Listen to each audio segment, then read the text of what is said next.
Max TV భక్తి ప్రేక్షకులకు నమస్కారం. క్రోధీనామ సంవత్సరంలో ద్వాదశ రాశుల వారికి ఎలా ఉండబోతుందో తెలియచేయడానికి ఈరోజు స్టూడియోలో మనతో ఉన్నారు ప్రముఖ జ్యోతిష్యులు, పంచాంగకర్త డాక్టర్ సుందరి ప్రఖ్య గారు. నమస్కారం అమ్మా. నమస్కారం అమ్మా. అమ్మ, మీనరాశి వారికి క్రోధీనామ సంవత్సరంలో ఎలా ఉండబోతోంది? మీనరాశి అంటేనే మనకి ఆఖరి రాశి. ద్వాదశ రాశుల్లో 12వ రాశి కింద మనం మీనరాశి తీసుకుంటాం. మీనరాశి వారి కింద ఎవరు వస్తారంటే పూర్వాభాద్ర 4వ పాదంలో పుట్టిన వాళ్ళు, ఉత్తరాభాద్ర 4 పాదాలు, అలాగే రేవతి 4 పాదాలు, వీళ్ళందరూ కూడా మీనరాశి కింద వస్తారు. రాశ్యాధిపతి గురువు. మీనరాశి వారికి మనం చూసినప్పుడు ఎక్కువ కాలం సంచరించే గ్రహాలు ఫలితమైన సంవత్సర ఫలితాలని చెప్పుకుంటున్నాం కాబట్టి ముఖ్యంగా రాహు రాశిలోనే సంచారం చేస్తున్నాడు. అలాగే కర్మకారుని శని వ్యయస్థానంలో సంచారం, లగ్నాధిపతి రాశ్యాధిపతి దశమాధిపతి అయిన గురువు తృతీయంలో సంచారం. మే 21 దాకానేమో ద్వితీయంలో సంచారం చేస్తున్నాడు. తదుపరి తృతీయ రాశిని వృషభ రాశిలో సంచారం చేస్తున్నాడు. తర్వాత సప్తమ స్థానంలో కేతువు సంచారం. అంటే ఇలాంటి గ్రహస్థితి ఉన్నప్పుడు వీళ్ళకి ఏలినాటి శని స్టేజ్లో ఉన్నారు మీనరాశి వారు.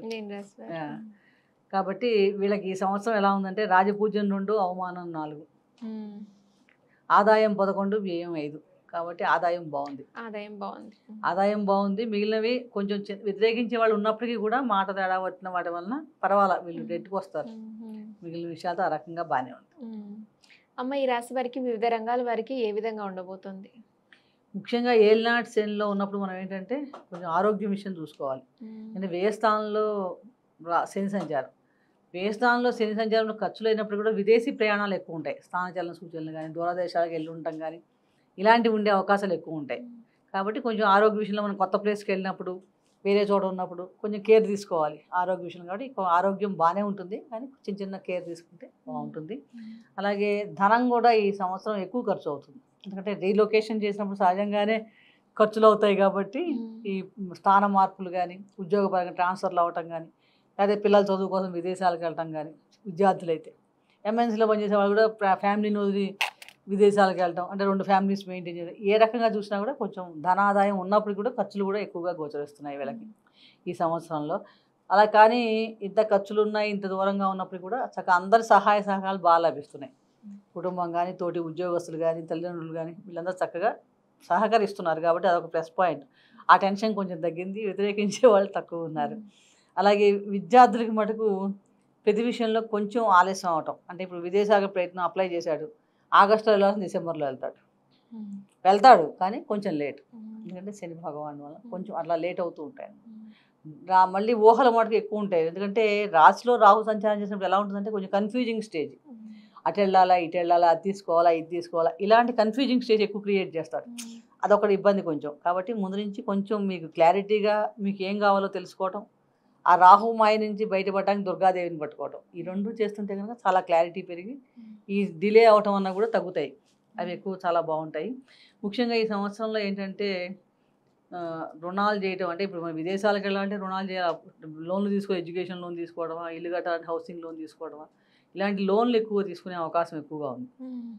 కాబట్టి కొంచెం అది చూసుకొని మనకి ఎంత అవసరమైతేనే తీసుకుంటే ట్రై చేస్తే మంచిది. లేకపోతే దానివల్ల ఎఫెక్ట్ మన ఇన్కమ్ మీద, ఆర్థికం మీద ఎక్కువ పడుతుంది. కాబట్టి అది కొంచెం కేర్ఫుల్గా ఆ విషయంలో ఎంత అవసరమో అంతే తీసుకోవాలి.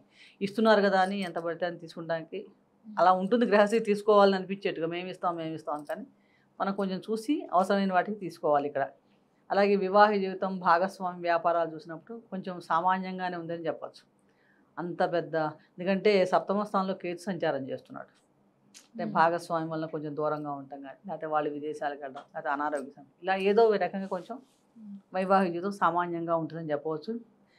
ఎక్కువ ఏంటంటే ఈ సమయంలో మీకు ఒక త్రిపట, స్థానచలనం, అలసట, వృధా ప్రయాణాలు ఇట్లా అనుకోకుండా అనమాట ఖర్చులు. మనం ఇందాక అనుకున్నాం ఉద్యోగంలో మార్పులు రావడం, దూరంగా ఉంటాం కానీ చదువుకు అవ్వచ్చు, ఉద్యోగం కింద అవ్వచ్చు, వ్యాపారం కోసం వెళ్ళాల్సి రావచ్చు, లేకపోతే ఎవరి కోసం వాళ్ళ మీద రీలొకేషన్ చేయాల్సి రావచ్చు. ఇట్లా ఏవో అంటే ఖర్చులు దానివల్ల ఇలాంటివి ఎక్కువగా ఉంటాయి ఈ సంవత్సరంలో. కాబట్టి ఏవి అవసరమైతే అవి చేసుకోండి. అలాగే ఉద్యోగస్తులు ప్రమోషన్స్ కోసం కానీ, రాజకీయ నాయకులు పదవీ లాభం కావాలంటే వస్తాయి కానీ చాలా వెయిట్ చేయాలి సహనంతో. మాకు ఎంబడే రాలేదండి, ఇప్పుడే వచ్చేసిన ఎదురు చూసాను రాదంటే రాదు, కొంచెం టైం పడుతుంది. ఎందుకంటే ఏలినాటి శనిలో ఉన్నప్పుడు శని భగవాన్ ఏం చేస్తాడు, డిలే చేసుకుంటాడని. అది కొంచెం తట్టుకొని మనం అనవసరంగా నిరాశ చెందకుండా మన ప్రయత్నం మనం గట్టిగా చేస్తూ ఉంటే డెఫినెట్గా ఈ సంవత్సరంలో రావడానికి అవకాశం బాగుంది. అమ్మ, ఇంకా ఈ రాశి వారు మెరుగైన ఫలితాల కోసం ఎలాంటి పరిహారాలు పాటించాలి? వీళ్ళకి మనం ఇందాక అనుకున్నాం, శని 12లో సంచారం వల్ల స్థాన మార్పు, అది విదేశాలకు అవ్వచ్చు, ఉద్యోగ స్థానాలు అవ్వచ్చు, ఎక్కడికైనా ఉంటుంది. దానివల్ల ఖర్చులు అవుతూ ఉంటాయి. రాహు వలనేమో కుటుంబంలో కొంచెం అంటే దూరంగా వెళ్ళినప్పుడు ఒకళ్ళ కమ్యూనికేషన్ సరిగ్గా ఉండదు, ఊహల్లో ఇది అనుకుంటారు. ధనాదాయం బాగున్నప్పుడు కూడా దానివల్ల కొంచెం అపోహలు రావడానికి ఉంది. అంటే కాబట్టి దుర్గాదేవి ఆరాధన చక్కగా చేసుకోవాలి. శనీశ్వరుడు భగవానుడు కూడా దశభక్త శని స్తోత్ర పారాయణ చేసుకోవడం చాలా మంచి ఫలితాలు ఇస్తుంది.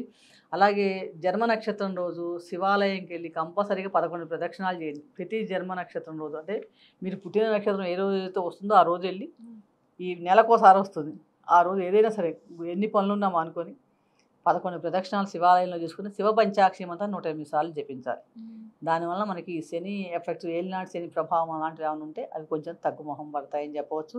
అలాగే మీకు ఏంటంటే ఈ ప్రదక్షిణ చేయడం, శివారాధన చేసుకోవడం, శివుడికి అభిషేకం కానీ ఇలాంటివి ఏమైనా చేసినా కూడా మీకు ధనాదాయం ఎక్కడైనా ఖర్చులు అయ్యేవి తగ్గి ఆదాయం పెరుగుతుంది.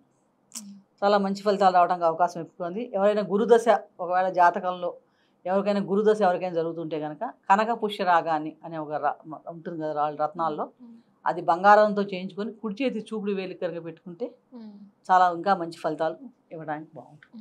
ధన్యవాదాలమ్మా. సర్వే జన సుఖినో భవంతు.